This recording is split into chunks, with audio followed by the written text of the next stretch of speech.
Assalamualaikum warahmatullahi wabarakatuh. Salah. Assalamualaikum warahmatullahi wabarakatuh. Nah, nggak jawab kafir. Halo teman-teman, ya balik lagi di KRL Motovlog. Nah, hari ini gua mau servis motor, ya. Seperti yang udah teman-teman lihat nih, indikator oli udah ngedip-ngedip. Gua udah overdue banget nih, udah kelewat banget batas buat servis motornya.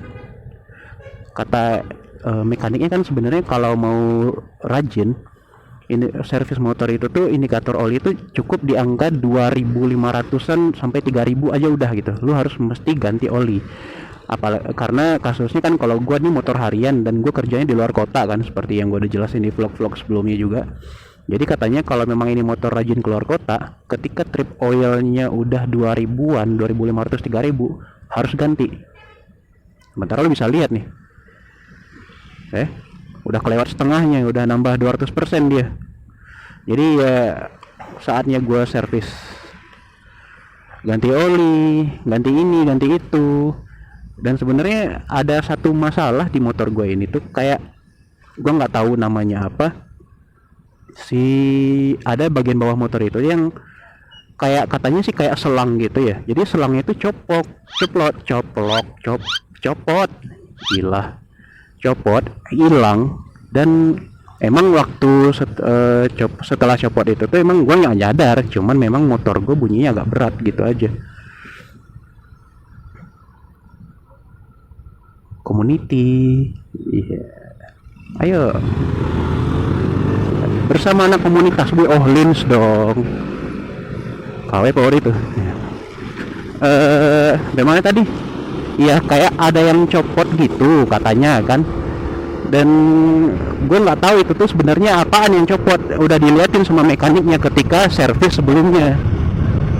Jadi si motor ini tuh bunyinya jadi berat gitu loh, berat banget bunyinya, kayak pakai knalpot racing. Jadi bener loh, kok gitu? Bukan masalah di DB killer, bukan masalah di knalpot. Jadi memang ada selang di bagian bawah ini yang ternyata hilang gitu partnya tuh. Karena hilang, motornya jadi berat bunyinya gitu kata si mekaniknya. Endingnya ya servis terakhir sebelum servis yang ini diganjel pakai plastik si selangnya itu, jadi bunyinya baru normal lagi nih. Sampai katanya waktu itu di servis selanjutnya aja karena waktu itu spare partnya mereka nggak punya gitu kata mekaniknya.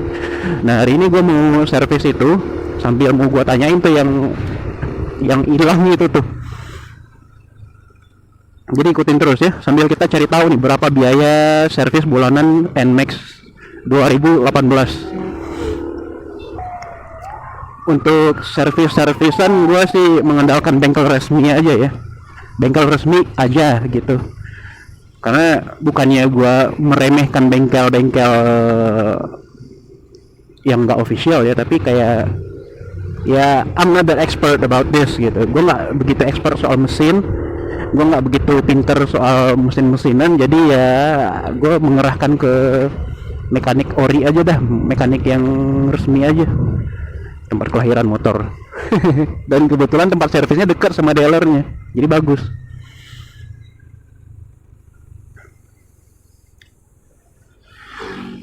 Oke, udah nyampe. Bawa yang dibutuhkan dulu.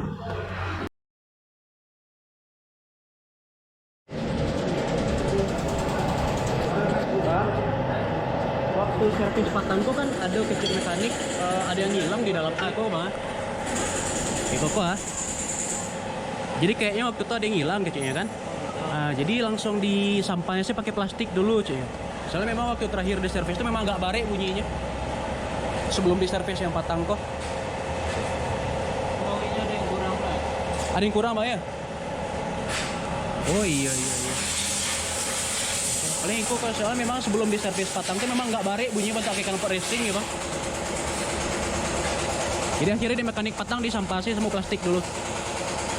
Visinya terakhir kilometer 29.000. Oh, Inilah 2038 sama 102 kali servis.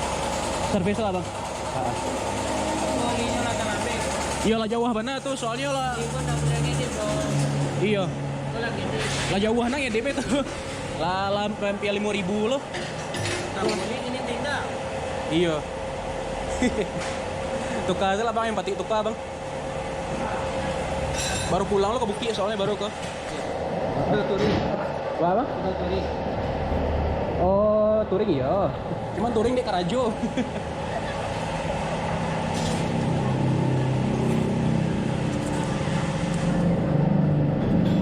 Jadi bagian dalam ini nih yang di itu yang ganjal pakai sama mekaniknya kan.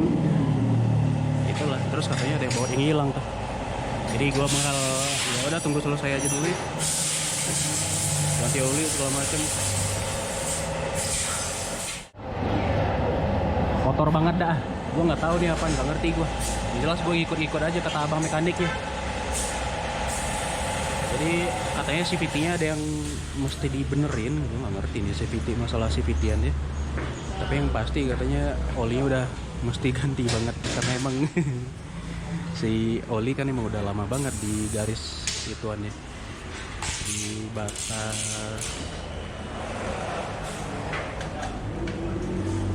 wajarnya gitu. Harusnya penggantiannya udah dari lama tuh. Jadi ya ikutin terus aja ya. Gue mungkin nggak akan banyak ngerekam juga karena baterainya habis ini. Saya udah ngapain tuh?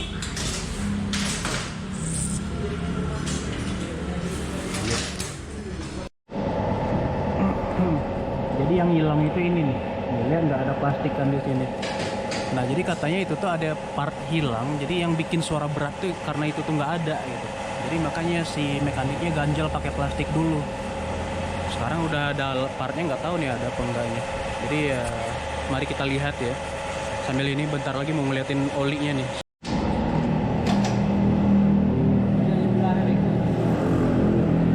Ini oli hitam banget dah.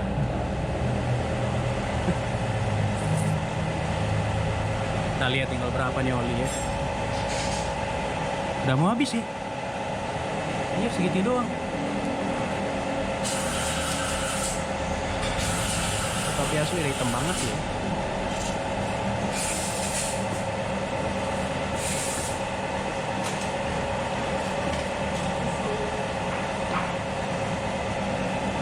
Udah habis. Segitu ya bang? Habis ya? Masih separuh. Iya.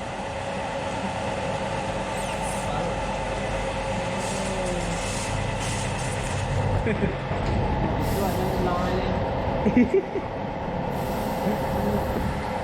Biar tekor oli guys, tekor.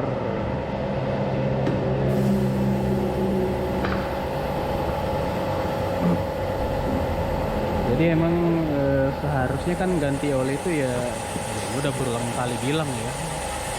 Kalau lo misalnya rajin keluar kota itu tuh kilometer 2000 aja tuh sebenarnya udah harus ganti oli. Soalnya karena ini makan motor bakal pakai luar kota terus. Beda kalau misalnya ini motor emang stay dalam kota aja 2.500 3.000 oke lah gitu ganti olinya. Tapi ya tetap aja nih gua yang bandel nih. Kilometernya udah 5.000-an buat ganti oli anjir. Udah penalti banget nih. Jadi ganti oli, terus gue minta ganti oli gardan juga sekalian karena emang udah kayaknya udah mau perlu bukan perlu, udah lama nggak diganti juga nih. Jadi tunggu aja nanti lihat billnya ya. Detailnya gue masih belum ngerti banget nih. Gue iya aja kata mamang mekanik sebenarnya tadi. Ya udah, see you.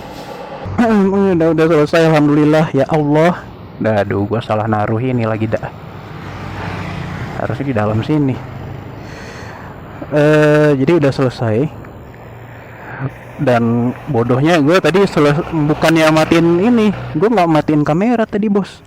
Jadi itulah kepintaran KRL ya. Habis ngerekam kameranya nggak mati, jadi sekarang baterainya tinggal 1% anjing. Bodoh sekali. Udah jalan pendek doang,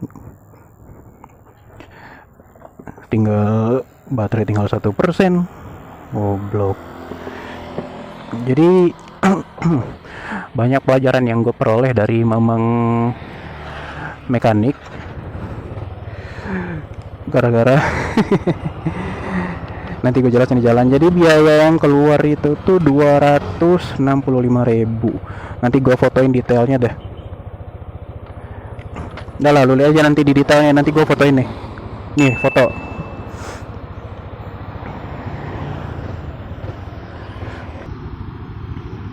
Jadi motor gue ini tuh masalah utamanya tadi di oli sih. Kayak ya gue tahu emang sebenarnya gue tuh harusnya udah ganti oli kan dari lama.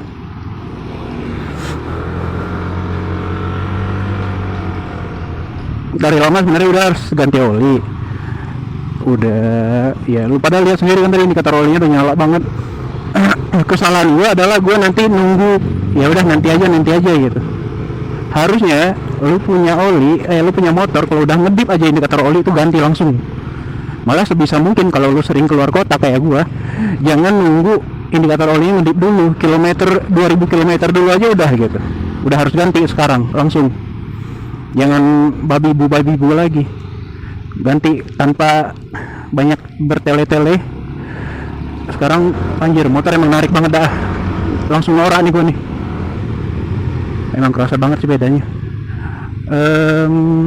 Iya apa tadi? Oh iya, kilometer jangan nunggu lewat 2000 dulu kalau lu sering keluar kota. Ya terus kalau misalnya emang ini motor dalam kota doang ya udah 3000 oke gitu. Pokoknya jangan sampai indikator olinya ngedip. Biasanya indikator olinya tuh ngedip. Jadi sekarang biasanya kalau udah 4000 km dia langsung ngedip tuh. Minta ganti oli gitu kan. Terus ya gitu, gue keluar 200 berapa tadi tuh ya, pokoknya di situ lah di foto, nanti lihat aja. Mahal nggak menurut teman-teman gitu dengan kondisi gue tuh sebenarnya gue biasa servis rutin, cuman memang beberapa waktu ini gue nggak bisa rutin karena gue lagi intens keluar kota banget, yang nggak bisa, yang emang nggak punya waktu buat servis. Biasa gila nggak tuh kerjaan bisa-bisanya nggak ada waktu buat servis. Terus harus ganti oli gardan juga tadi. Bersihin kerak-kerak di dalam, lu pada lihat lah detailnya tadi kan. Well 200 menurut gue sih pas-pasan aja ya buat kategori NMAX ya, nggak terlalu mahal nggak terlalu murah juga ya, nggak di tengah-tengah lah. Tadi juga ketemu teman sekolah sama bokapnya gitu, malah banyak ngobrol gue. Jadi ya segitu aja konten ganti oli bersama KRL. Sebenarnya bersama mekaniknya bukan bersama KRL ya, gue mengiringin aja. Terus katanya tipsnya si mekanik tadi ini ada yang baru gue pelajarnya tadi. Motor kalau lu nyalain gitu kan, nyalain starter gitu kan, kalau bisa jangan langsung digas katanya, diam dulu 5 menit 10 menit. Jadi kayak ya nyalain motor diam dulu, ngapain kayak main handphone kayak cek sana sini kayak dalam keadaan kondisi motor menyala. Karena katanya gini, kalau baru nyala itu olinya tuh belum naik katanya, belum naik. Gue nggak ngerti ya, gue pakai bahasa yang dimengerti aja. Olinya tuh nggak naik, jadi tunggu dulu si mesinnya naikin si oli sampai sekitar 5-10%-an, baru lu pakai buat ngegas jalan. Dan sekalinya kalau misalnya baru ganti oli kayak gue tadi, buat naik motor ini, buat nge-start ngegas motor itu jangan yang gasnya itu naik turun, jadi stabil dulu aja dah gitu, kayak gini udah stabil gini aja dulu, jangan naik turun. Terus kalau misalnya ngerem yang baik tuh rem pakai keduanya gitu, dengan catatan kalau lu ngerem putaran gasnya harus diturunin juga.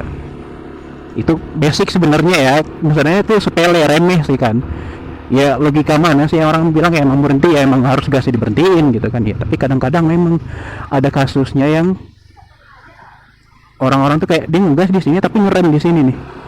Ada kan tipe-tipe orang kayak gitu kan, dia tuh ngerem tapi masih ngegas. Biasanya ibu tuh, bu itu beberapa poin penting yang disampaikan tadi sama abang mekaniknya. Begitu ya abang mekaniknya kayak Willy Adler, Flame of God. Kalau nggak salah namanya juga William, kalau nggak salah Willy. Pokoknya Willy juga. Bukan Willy motor ya, Will. Jadi gitu teman-teman.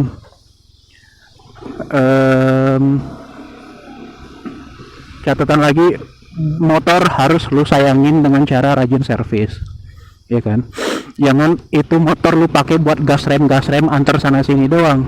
Ibarat lu manusia aja nih, lu kalau mau keluar lu mesti prepare ini kan, makan, mandi, wangi-wangian.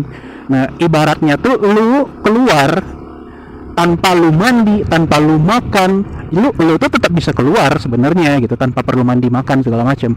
Tapi pasti ada yang kayak mengganjal kan. Contohnya lapar gitu, lu karena nggak makan tapi lu tetap bisa keluar tapi lu lapar kan. Nah akhirnya performa kan nggak bagus tuh nanti kerja lu di luar. Nah, sama kayak motor, dia tetap bisa keluar tapi dengan kondisi nggak diservis, nggak dikasih ini ituan, anjir,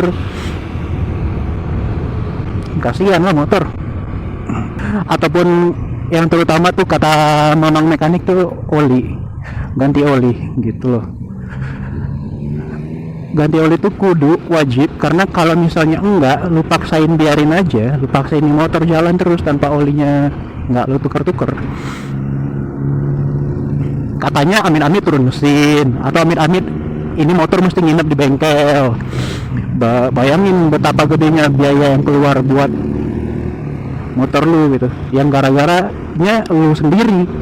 Kenapa nggak lu servis dari awal-awal? Padahal dengan servis kayak gua tadi aja tuh cuma bayar mungkin cuma bayar 100.000 karena, atau mungkin karena gua rajin ke servis segala macam, paling yang dimasalin nanti apalah gitu, cuma bayar 60.000 70.000. Ya tadi gua mesti gocek 200.000-an kan, apa nggak sayang tuh duit? 100.000 lumayan loh, bukan lumayan lagi, udah gila banget tuh terbang 100.000 gue. Ya pokoknya janganlah sebisa mungkin ya teman-teman ya, punya motor harus disayang-sayang, harus diservis, harus dicuci juga. Ini beda, ini juga udah kotor di motor, mesti gua cuci juga nih. Kita berhenti di monumen pesawat aja.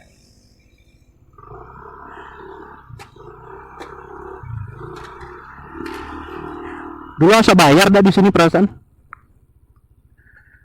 Tuh lihat monumen pesawat guys. Apa namanya? Monumen apa ini? Aduh itu ada orang belajar ya. Afro Ansen. Oh iya belajar. Nih monumen Afro Ansen RI 003. Bisa lagi belajar mobil di sini. Gue dulu sumpah dah, gue ngajarin almarhum bokap belajar mobil di sini disuruh bayar sama pemuda, pagarnya ditutup loh. Sekarang gratis lagi. Ya udahlah. Sekian dulu vlog kali ini. Gue mau menikmati Afro Ansen sebentar, ya iyalah menikmati naon. Ini monumen pesawat yang di Bukit Tinggi ya. Ada dua sebenarnya, satu lagi di Panorama, satu lagi di sini. Ini monumennya. Terus lapangannya biasanya dipakai buat orang-orang buat belajar nyetir nih, kayak mbak itu. Semangat, pasti bisa kok. Ya. Jadi sekian dulu vlog kali ini. Terima kasih buat teman-teman yang nonton. Jangan lupa like, komen, share dan subscribe. Sampai jumpa di video-video KRL lainnya ya. See ya.